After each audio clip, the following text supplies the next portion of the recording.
Today I'm going to be talking about the issue of orcas in captivity. Something is wrong with the slide, but as many of you may have seen or may be familiar with the recent Netflix, documentary in general that's on Netflix called Blackfish. And this documentary highlights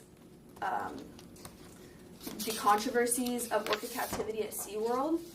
And as a result of this documentary, many riots and boycotts have affected SeaWorld and basically led into this giant eruption and controversy regarding orca captivity and whether it should be allowed or not. So in order to improve the lives of orcas currently in captivity at SeaWorld, the U.S. Department of Fish and Wildlife should outlaw orcas in captivity and implement rehabilitation sanctuaries to retire performing killer whales. So,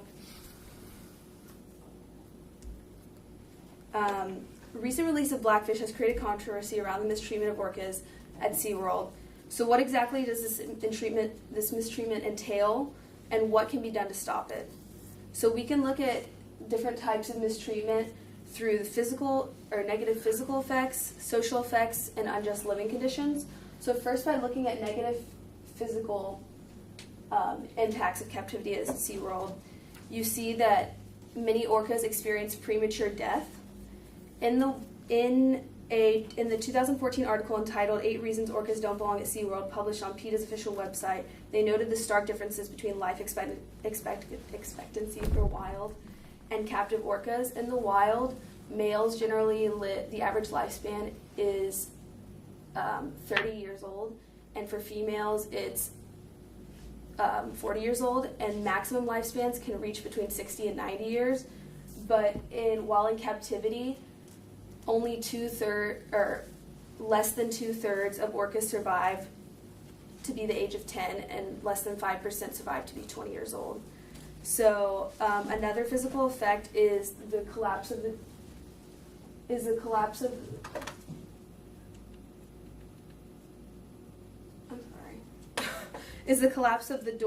dorsal fin, and which you can see in this picture.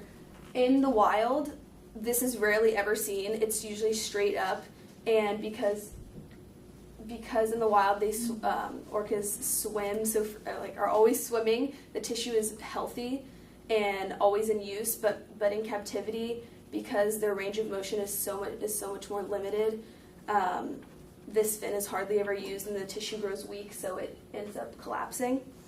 The last physical effect is you see a lot is broken teeth and tooth decay. And this comes from their lack of nutrition from their food, but also it comes from gnawing on the cages, which they do in order to show dominance.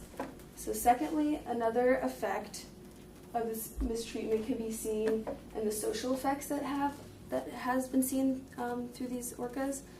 And one of these is accelerated aggression.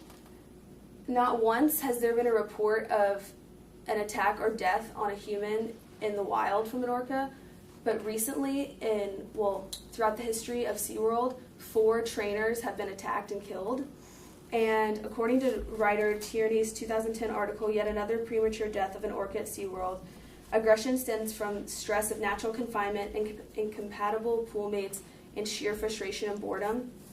Orcas, unlike this photo where they appear to be happy and working well together, many of them fight constantly because they are not from the same pod, which is like a herd. For whales it's called a pod. They're taken away from their pods, which has a very specific set of communication skills, and without each communication skill is specific to the pod, and without these they're unable to communicate with others, and this results in a lack of communication and stimulation and increased aggressiveness towards other orcas. Lastly, the living conditions are very dire, and for instance, the size of the tanks. Imagine they compare orcas living in the tanks to a human being spending the rest of their life in a bathtub. The tanks are very shallow and small, and for an orca, usually in the wild, an orca swims around 100 miles a day. For the same thing, for an orca to be able to fulfill this, it would need to swim the circumference of the tank around 2,000 times in one day. So this is this is almost impossible. And also another negative issue of the living condition is that there's limited variety of food. And author Jet and Venture of their 2011 article Keto and Tillicum expressing the stress of orca captivity state that because they receive essentially the same diet every day, they are most susceptible to vitamin deficiencies from the lack of prey variety. Almost all of their food is frozen, and it really doesn't vary, so they suffer a lot from vitamin deficiencies. So understanding the negative effects of orca captivity at SeaWorld is crucial for the future writing and enforcement of laws that protect captive orcas and implement rehabilitation sanctuaries. So one solution is that they end orca performances at SeaWorld, and actually recently in 2013, a California state legislator proposed a law prohibiting captive display of orcas. A counter-argument that has been seen against this is in an interview with SeaWorld employees McBain and Andrews, and they commented, if we want a public that's knowledgeable about wild animals and that has some sensitivity about them, it's going to have to be in places like SeaWorld. But the author of the 1992 book, The Ethics of Keeping Whales and Dolphins Captive, Hoyt, counters this statement when he writes, those who work with captive animals have a special obligation to allow them to behave naturally and offer them adequate social contact while providing appropriate space, nutrition, and health care. SeaWorld does not provide these things. Therefore, public knowledge regarding wild animals is created superficially, and therefore this argument cannot be justified.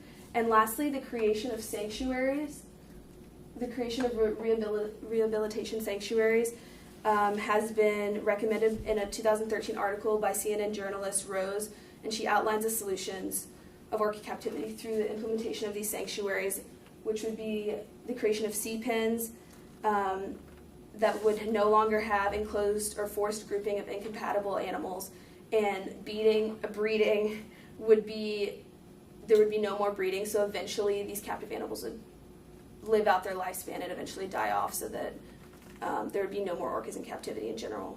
So the retirement of orca performances combined with the introduction of captive whales into rehab sanctuaries would bring an end to their mistreatment, eventually bring an end to orcas in captivity entirely.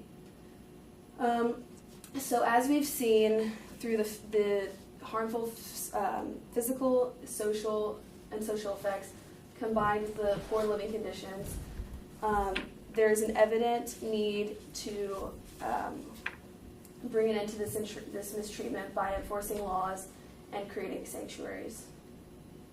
And then I want to finish by this quote, I'm only one, but I am one. I cannot do everything, but I can do something, and I will not let what I can do interfere with what I can do, by Edward Hale.